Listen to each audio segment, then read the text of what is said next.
وعد اللہ المنافقین، وعدہ کیا اللہ نے منافقین سے، والمنافقات اور منافقہ عورتوں سے، والکفار اور کفار سے، نار جہنم، جہنم کی آگ کا، خالدین فیہا، ہمیشہ اسی میں رہیں گے، ہی وہ حسبہم، ان کے لیے کافی ہوگی، وَلَعَنَهُمُ اللَّهُ، اور ان پر اللہ کی پھٹکار ہوگی، وَلَهُمْ عَذَابٌ مُقِيمٌ، اور ان کے لیے عذاب ہوگا ہمیشہ رہنے والا، کالذین، مثل ان لوگوں کی طرح، من قبلکم، جو آپ سے پہلے تھے، کانوں تھے، اشد، زیادہ زور آور، منکم، تم میں سے، قوتاً، باعتبار قوت کے، واکثر، اور زیادہ تھے، اموالاً، مال کے اعتبار سے، واولاداً، اور اولاد کے اعتبار سے، فاستمتعوا، بس انہوں نے فائدہ اٹھایا، بخلاقہم، اپنے حصے کے ساتھ، فاستمتعتم، بس تم فائدہ اٹھاؤ، بخلاقکم، اپنے حصوں کے ساتھ، کما، کس طرح، استمتع الذین، فائدہ اٹھایا اور لوگوں نے، من قبلکم، جو آپ سے پہلے تھے، بخلاقہم، اپنے حصوں کے ساتھ، وخذتم، اور تم چال چلے، کالذی، مثل اس کے، خاضوا، جو وہ پہلے چل چکے، اولئک، یہی وہ لوگ ہیں، حبطت، ضائع ہو گئے، اعمالہم، ان کے اعمال، فی دنیا، دنیا میں، والآخرۃ، اور آخرت، واولئک هم الخاسرون، اور یہی وہ لوگ خسارے والے ہیں، الم یأتہم، کیا نہیں آئی ان کے پاس، نبأ الذین، خبریں ان لوگوں کی، من قبلہم، جو ان سے پہلے تھی، قوم نوح کی، وعاد، اور عاد کی، وثمود، اور ثمود کی، وقوم ابراہیم، اور قوم ابراہیم، واصحاب مدین، اور مدین والے، والمؤتفکات، اور وہ بستیاں جو الٹ دی گئی تھی، اتتہم، آئے ان کے پاس، رسولہم، ان کے پیغمبر، بالبینات، واضح دلائل کے ساتھ، فما کان اللہ، بس نہیں ہے اللہ، لیظلمہم، کہ وہ کسی پر ظلم کرے، ولکن کانوا، لیکن تھے، انفسہم، اپنی جانوں پر، یظلمون، ظلم کرنے والے۔ آیات کا ماقبل، آیات کے ساتھ تعلق یہ ہے کہ اللہ نے بھی منافقین کا ذکر فرمایا، اور ان کے جو خدشات تھے، جو تحفظات تھے، کہیں ایسا نہ ہو کہ اللہ ہمارے دلوں کے حالات لوگوں پر ظاہر فرما دے، اللہ نے ان کے نفاق کا پردہ چاک فرمایا، اور ان کی منافقت کو اللہ نے لوگوں پر ظاہر فرما دیا۔ پھر اللہ نے منافقین کا ذکر یہ فرمایا کہ یہ جو منافق ہیں، مرد ہیں، عورتیں ہیں، یہ ایک دوسرے کے دوست ہیں، ان کا آپس میں گٹھ جوڑ ہے، اور مسلمانوں کے خلاف یہ جہاں انہیں موقع ملتا ہے، یہ بالکل کوئی موقع بھی مسلمانوں کو نقصان پہنچانے سے یہ دیر نہیں کرتے، تو لہذا اللہ نے ان کا ذکر اس انداز سے فرمایا کہ اہل ایمان ان کی سازشوں سے، ان کے مکر و فریب سے اپنے آپ کو بچاتے ہیں۔ منافق جو ہے اس کی دنیا بھی خراب ہے اور آخرت بھی خراب ہے، اور اللہ نے اس کا ذکر یوں فرمایا آج کی آیات میں، وعد اللہ المنافقین والمنافقات، کہ اللہ نے منافق مردوں سے اور منافقین عورتوں سے اللہ نے وعدہ فرمایا۔ کس چیز کا وعدہ فرمایا؟ والکفار، اور کافروں سے، نار جہنم، یہ لوگ ہمیشہ جہنم میں رہیں گے۔ یہ اللہ نے وعدہ فرمایا، گویا اللہ اپنے وعدے کی خلاف ورزی نہیں فرماتا۔ وَمَنْ أَصْدَقُ مِنَ اللَّهِ حَدِيثًا، اللہ سے سچی بات کسی کی نہیں ہے۔ وَمَنْ أَصْدَقُ مِنَ اللَّهِ قِيلًا، اللہ سے سچا کون ہو سکتا ہے؟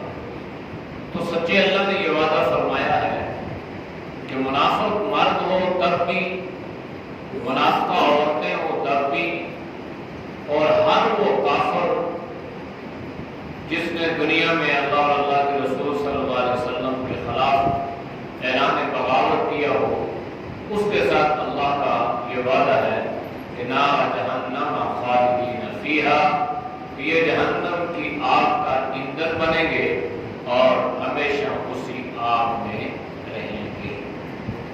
یہ حسب ہو، یہ جو جہنم کی آگ ہے یہ ان کے لیے کفایت کرے گی، یہ ان کے لیے کافی ہے۔ ظاہر بات ہے، ایک تندور کی مثال آپ لے لیں، اس میں آگ انسان بھڑکائے اور اس میں کسی چیز کو ڈال کے اوپر سے اس کا منہ بند کر دے تو اس پر کیا کیفیت ہوگی؟ تو جہنم کی صورت حال کچھ یوں ہی ہے۔ اس لیے جناب نبی کریم صلی اللہ علیہ وسلم عذاب جہنم سے پناہ مانگا کرتے تھے، اور امت کو بھی اس بات کی تاکید فرمایا کرتے تھے۔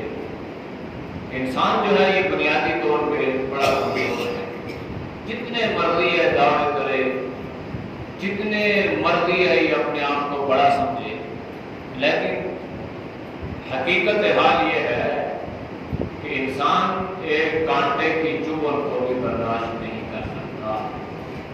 جب ایک کانٹے کی چبھن برداشت نہیں کر سکتا، اس کی چیخیں نکلتی ہیں، تو یہ جہنم کی آگ کو کیسے برداشت کرے؟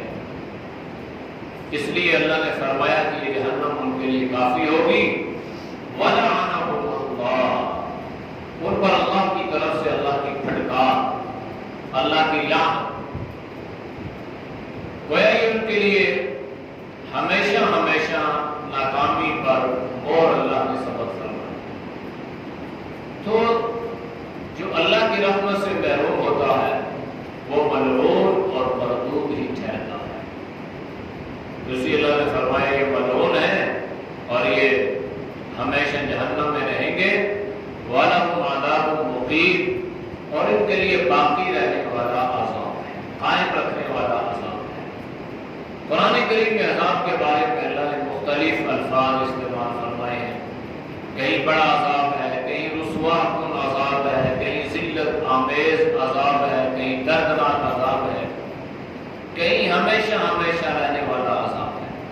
تو عذاب کسی صورت میں بھی ہو، عذاب بہرحال عذاب ہے، انسان اس عذاب سے اپنے آپ کو بچانے کی فکر کرے۔ کالذین من قبلکم کانوا اشد منکم قوۃ واکثر اموالا واولادا۔ نبی کریم صلی اللہ علیہ وسلم جب مکہ میں تھے تو جب آپ نے اپنی دعوت کا آغاز فرمایا تو اہلیان مکہ ہر ظلم، ہر ستم، ہر گھٹیا سلوک جو ان کے بس میں تھا، جو وہ کر سکتے تھے، انہوں نے کیا۔ نبی کریم صلی اللہ علیہ وسلم کو اذیت پہنچانے کا کوئی موقع بھی انہوں نے ہاتھ سے نہیں جانے دیا۔ تو اللہ نے ان سے یہ فرمایا کہ دیکھو، آپ اس مکہ میں ہو جس زمین پر آپ ہو، اس زمین پر آپ سے پہلے بھی لوگ آباد تھے، کہاں گے؟ یا یہاں سے آپ یمن اور شام کے سفر کرتے ہو اور راستے میں وہ بستیاں اور وہ کھنڈرات آپ کو نظر آتے ہیں جہاں پر بڑی بڑی قومیں آباد ہیں۔ تو اللہ نے انہیں یہ بات کروایا کہ بھائی تم جو ہے باعتبار قوت کے بھی ان لوگوں کی طرح نہیں ہو، طاقت کے اعتبار سے بھی ان لوگوں کی طرح نہیں ہو، شان و شوکت کے اعتبار سے بھی ان لوگوں کی طرح نہیں ہو۔ ان لوگوں کو اللہ نے بڑی طاقت عطا فرمائی تھی، یہاں تک کہ اللہ کے نبی نے فرمایا کہ منو من پتھر ایک آدمی اٹھا کے کسی دوسرے کو مارتا تھا، جس کو لگتا تھا اس کو بھی معمولی خراش آتی تھی۔ آپ اندازہ لگا لیں کہ ان کی جسامتیں، ان کی طاقتیں، ان کے قد و قامت۔ تو اللہ نے فرمایا کالذین، ان لوگوں کی طرح، من قبلکم، جو آپ سے پہلے تھے، کانوا اشد منکم قوہ، تو باعتبار قوت کے آپ سے زیادہ مضبوط تھے، واکثر اموالا و اولادا، باعتبار مال اور اولاد کے بھی آپ سے زیادہ تھے، اولادیں بھی ان کو اللہ نے ٹھیک ٹھاک دی اور عمریں بھی ان کی ٹھیک ٹھاک، قد و قامت بھی ٹھیک ٹھاک۔ تو ہر اعتبار سے اللہ نے ان کو ساری صلاحیتیں دنیاوی اعتبار سے اللہ نے عطا فرمائی تھی۔ تو اللہ فرما رہا ہے کہ بھائی دیکھو، جب وہ اتنے طاقتور، مضبوط، کثرت مال، کثرت اولاد والے لوگ ہلاک کر دیے گئے، تو آپ تو اس کے آگے چیونٹی کی حیثیت بھی نہیں رکھتے ہو۔ یہ اللہ نے تبھی فرمایا بھائی اپنی قوم سے گزشتہ واقعات سے عبرت حاصل کرو، سبق حاصل کرو۔ کہاں گئے؟ مال بھی تھا، اولادیں بھی تھی، نہ اولاد ان کو اللہ کے عذاب سے بچا سکی، نہ مال ان کو اللہ کے عذاب سے بچا سکی۔ فاستمتعوا بخلاقہم، انہوں نے دنیاوی فائدے اٹھائے اپنے حصوں میں۔ کسی کو اللہ نے پتھر تراشنے کا فن عطا فرمایا تھا، تو وہ بڑی بڑی چٹانیں تراش کر اس میں اپنے گھر بنا رہے ہیں۔ یہ پتھروں کا تراشنا آج کل آپ اس کا اندازہ لگا سکتے ہیں کہ جدید مشینری کے باوجود اتنا آسان کام نہیں ہے۔ تو اس وقت کے لوگوں کی آپ طاقت اور کیفیت کا بھی اندازہ لگا سکتے ہیں کہ کس آسانی کے ساتھ وہ لوگ پتھر تراش لیتے تھے، اور پتھروں میں خوبصورت ڈیزائن بنانا تو ان کے بائیں ہاتھ کا کھیل۔ تو اللہ نے فرمایا کہ انہوں نے اپنے حصے کا فائدہ اٹھایا۔ فاستمتعتم بخلاقکم، تم بھی جتنا اٹھا سکتے ہو، دنیا جتنی عیش و عشرت میں گزار سکتے ہو، جتنا اس کا مال پتہ کروا سکتے ہو، جتنا فائدہ اٹھا سکتے ہو اٹھا لو۔ کمس، جیسے کہ استمتع الذین من قبلکم، جیسے کہ فائدہ اٹھایا تم سے پہلے لوگوں نے اپنے حصے کا۔ لیکن یاد رکھو وَخُذْتُمْ كَالَّذِي خَاضُوا، وَخُذْتُمْ، اور تم چال چلے اس شخص کی، خاضو، جو پہلے چال چلا، یعنی تم جو چال چل رہے ہو نا، وہ چال وہی ہے کہ اگر اس پر وہ قومیں چل کر ہلاک ہو سکتی ہیں تو آپ کو بھی پھر اللہ کی ہلاکت سے کوئی بچا نہیں سکتا۔ یعنی وہی چال چل رہے جو پہلے تھے۔ نبی کریم صلی اللہ علیہ وسلم نے حدیث میں بیان فرمایا کہ ایک وقت میری امت پر آئے گا کہ میری امت بھی پہلی امتوں کی طرح بالکل ہو بہو وہی کام کرے گی جو یہود و نصارہ نے کیا۔ الید بالید، یعنی بالکل جیسے ایک ہاتھ سے دوسرا ہاتھ، یعنی ہو بہو۔ تو آپ صلی اللہ علیہ وسلم نے فرمایا کہ یہاں تک کہ اگر ان میں سے کوئی وہ کے دل میں گھسا ہوا ہوگا تو یہ بھی گھسنے کی کوشش کرے۔ تو آج اگر ہم اس حدیث کو اپنے سامنے لائیں گے، ہم تو یہود و نصارہ کے نقش قدم پر چل رہے ہیں۔ ہماری غمیاں، ہماری خوشیاں، ہمارے کاروبار، ہمارا نظام معیشت، معاشی، اقتصادی، جو زندگی، جس زندگی کا جو پہلو پہ ہم اٹھا کر کے دیکھیں تو ہم اپنے آپ کو کہاں پہ کھڑا پاتے ہیں۔ تو اللہ نے فرمایا کہ یہود و نصارہ ویسی چال چلے، اگر تم بھی ویسے ہی چال چلو گے تو اگر وہ اللہ کے دین و غضب کو دعوت دے سکتے ہیں اور باوجود طاقت کے ان پر اللہ کا عذاب اتر سکتا ہے تو آپ پر بھی اللہ کا عذاب اتر سکتا ہے۔ اولئک حبطت اعمالہم فی الدنیا والآخرہ، یہ وہ لوگ ہیں کہ ان کے اعمال ضائع ہو گئے دنیا اور آخرت۔ یعنی اگر دنیا میں انہوں نے کچھ محنت کی تھی تو ایمان نہ آنے کی وجہ سے ان کی وہ محنت ساری ضائع ہو گئی۔ تو اصل اعمال کا جو دار و مدار ہے وہ ایمان پر ہے۔ ایمان ہوگا تو اللہ اعمال کو بھی قبول فرمائے گا، عمل چھوٹا ہو تب بھی، عمل بڑا ہو تب بھی۔ لیکن اگر ایمان کی دولت نہیں ہے تو پھر جتنے بھی انسان نے دنیا میں پیسہ خرچ کیا، کوئی اور معاملات کیے، تو ہو سکتا ہے اللہ پاک اس کو دنیا میں اس کا اجر صلہ عطا فرما دے، لیکن آخرت میں اس کا کوئی حصہ، کوئی صلہ نہیں ہوگا۔ اولئک هم الخاسرون، اور یہی وہ لوگ خسارے والے۔ الم یأتہم نبأ الذین من قبلہم، اب اللہ نے تاریخ کا ذکر فرمایا، اور زندہ قومیں جو ہیں یہ اپنی تاریخ سے سبق حاصل کرتی ہیں، اور کسی قوم کی ترقی کا راز بھی یہی ہوتا ہے کہ وہ اپنی تاریخ سے سبق حاصل کرے۔ تو اللہ نے فرمایا کہ کیا ان کے پاس خبریں نہیں آئیں ان لوگوں کی جو قوم نوح تھی، اور جو قوم عاد تھی، اور جو قوم ثمود تھی۔ قوم نوح کو اللہ نے کیوں تباہ کیا؟ قوم عاد پہ اللہ کا عذاب کیوں آیا؟ قوم ثمود پر اللہ کی پکڑ کیوں آئی؟ تو ظاہر بات ہے ان قوموں نے انبیاء علیہ السلام کی مشترکہ طور پر نافرمانی کی، اور انبیاء علیہ السلام کے خلاف اعلان بغاوت کی۔ تو انبیاء نے ان کو سمجھایا کہ بھائی اگر تم اپنے جرم سے، اپنی اس حرکتوں سے باز نہیں آؤ گے تو تمہارے اوپر اللہ کا عذاب آئے گا۔ جب پیغمبروں نے عذاب سے قوم کو ڈرایا تو قوم کہنے لگی بے وقوف آدمی ہے، عذاب کہاں سے آئے گا؟ پانی پینے کے لیے ملتا نہیں ہے، کشتی کہاں چلے گی؟ کسی نے کیا کہا، تو بالآخر ہوتا وہی ہے جو اللہ چاہتا ہے کہ اللہ کا عذاب آیا، اور پھر سب نے اس عذاب کو اپنی آنکھوں سے دیکھا۔ وقوم ابراہیم، اور قوم ابراہیم کا بھی ذکر۔ قوم ابراہیم پر کوئی عذاب نہیں ہے، لیکن حضرت ابراہیم علیہ السلام پر اس اعتبار سے آزمائش اور امتحان بہت زیادہ ہے۔ اولاد کی طرف سے، بیوی بچوں کی طرف سے، قوم قبیلے کی طرف سے، ماں باپ کی طرف سے، یعنی کوئی ایسا فرد نہیں تھا جس کی طرف سے اللہ نے حضرت ابراہیم علیہ السلام کو آزمایا۔ تو حضرت ابراہیم جو تھے وہ استقامت کا پہاڑ بن گئے، تو اللہ نے آخر انہیں کامیابی سے ممکنہ فرمایا۔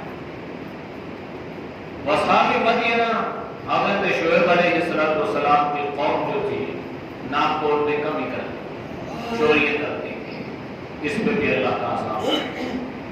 والمؤتفقات، اور اس کے علاوہ ایسی بستیاں ہیں کہ اللہ نے ان بستیوں کو منہ کے بل روٹ کرا دیا۔ ایک بستی کو اللہ نے جبریل امین کو اللہ نے حکم دیا، جبریل امین نے اس بستی کو اٹھایا، اوپر لے کے اور اس کو پٹا دیا۔ اس طرح کے عذاب بھی اللہ نے اقوام پر بھیجے، یعنی عبرتناک عذاب، خطرناک عذاب۔ تو ایسی بستیاں ہیں۔ تو یہ جو عرب کے لوگ تھے، یہ جب سفر کرتے تھے تو راستے میں یہ بستیوں سے گزرتے تھے، اور انہیں اس بات کا علم تھا، پتہ تھا کہ یہاں کون سی قوم آباد تھی، اس قوم نے کیا جرم کیا، اور اس جرم کی تلاش میں اللہ نے اس قوم پر عذاب اترا، اور وہ قوم کیسے ہلاک ہوئی۔ اتتہم رسلہم بالبینات، اللہ نے ان قوموں کے پاس اپنے رسول بھیجے۔ تو یہ اللہ کا ضابطہ دستور ہے کہ اللہ بغیر تنبیہ کے پکڑتا نہیں ہے، اللہ پہلے تنبیہ دے۔ ہمارے اوپر بھی یہ جو آزمائشیں یا امتحان آتے رہتے ہیں تو پہلے اللہ ہمیں تنبیہ فرماتا ہے، پہلے اللہ ہمارے زمین کو بیدار کرنے کی کوشش کرتا ہے، لیکن جب دنیا کی محبتوں اور لذتوں میں ہم اتنے مصروف ہو جاتے ہیں کہ ہم اس کو خاطر میں نہیں لاتے، پھر اللہ پکڑتا ہے۔ اس لیے اللہ کا ضابطہ یہ ہے کہ اللہ کسی طریقے سے حقائق سے آگاہ فرماتا ہے، اور اللہ نے پہلے انبیاء علیہ السلام کو قوموں کے پاس بھیجا اور ان کو اللہ کے عذاب سے ڈرایا۔ فما کان اللہ لیظلمہم، یہ بات ذہن میں رہے کہ اللہ کو عذاب دینے میں مزہ نہیں آتا، کہ اللہ اپنے بندوں کو عذاب دینے میں راضی ہوتا طاقت بڑھ جاتی ہے. اللہ فرما رہا ہے فما کان اللہ لیظلمہم، اللہ کے لیے یہ بات درست نہیں ہے، یہ اللہ اس بات کو پسند نہیں کرتا کہ اللہ کسی کو عذاب دے. ولکن کانوا انفسہم یظلمون، لیکن بندے اپنی جان پر خود ظلم کرتے ہیں. بندہ اپنی جان پر ظلم یہ کرتا ہے کہ اس کو اللہ نے بتایا سمجھایا کہ بھائی تیرے لیے راستہ یہ ہے، تم اس راستے پہ چلو تو اللہ کے عذاب سے بچ رہو گے، اور اگر نہیں چلو گے تو پھر تمہارے اوپر اللہ کا عذاب آئے گا. اب یہ انسان اتنا غافل ہوا کہ اس نے اللہ کے احکامات کو نظر انداز کر دیا اور اتنا بے خوف ہو کر اس راستے پر چل پڑا جس راستے پر اللہ کی ناراضگی اور اللہ کا عذاب اترتا ہے. تو اللہ نے فرمایا کہ جتنے بھی عذاب پہلے آئے یا اب آئیں گے یا بعد میں آئیں گے، وہ صرف لوگوں کی بدعمالیوں کی وجہ سے آئیں گے کہ لوگ خود اپنی جان پہ ظلم کرتے ہیں. اللہ کسی کو اس ظلم و زیادتی یا عذاب میں مبتلا نہیں کرنا چاہیے. اعوذ باللہ من الشیطان الرجیم. بسم اللہ الرحمن الرحیم. وعد اللہ المنافقین والمنافقات والكفار نار جهنم خالدين فيها هي حسبهم ولعنهم الله ولهم عذاب مقيم كالذين من قبلكم كانوا أشد منكم قوة وأكثر أموالا وأولادا فاستمتعوا بخلاقهم فاستمتعتم بخلاقكم كما استمتع الذين من قبلكم بخلاقهم وخذتم كالذي خاضوا أولئك حبطت أعمالهم في الدنيا والآخرة وأولئك هم الخاسرون. ألم يأتهم نبأ الذين من قبلهم قوم نوح وعاد وثمود وقوم إبراهيم وأصحاب مدين والمؤتفكات أتتهم رسلهم بالبينات فما كان الله ليظلمهم ولكن كانوا أنفسهم يظلمون. صدق الحمد لله رب العالمين والصلاة والسلام على نبينا وعلى آله وصحبه أجمعين. یا اللہ سب کے سیرت کو معاف فرما، گناہوں سے حفاظت فرما. یا اللہ ہر طرح کے عذاب سے عمومی اور خصوصی ہو، یا اللہ اس امت کی حفاظت فرما. یا ارحم الراحمین یا ارحم الراحمین، مجاہدین اسلام کو غلبہ نصیب فرما. یا اللہ یہاں کے مسلمان مظلوم ہیں، اے اللہ ظالم کی شر سے اللہ ان کی حفاظت فرما. یا اللہ جتنے دوست و بزرگ میرے خطا کے لیے درس قرآن سنتے ہیں، اللہ ان کے سننے کو قبول فرما. یا اللہ تو سب کی صحت میں جان مال ایمان میں اللہ برکتیں عطا فرما. ہر پریشانی سے ہر مصیبت سے ہر امتحان سے اللہ تو ہم سب کی حفاظت فرما، ہمارے بال بچوں کی حفاظت فرما. یا اللہ تو سب کے رزق حلال میں وسعت عطا فرما، آرام سے اللہ تو سب کی حفاظت فرما. صلی اللہ تعالی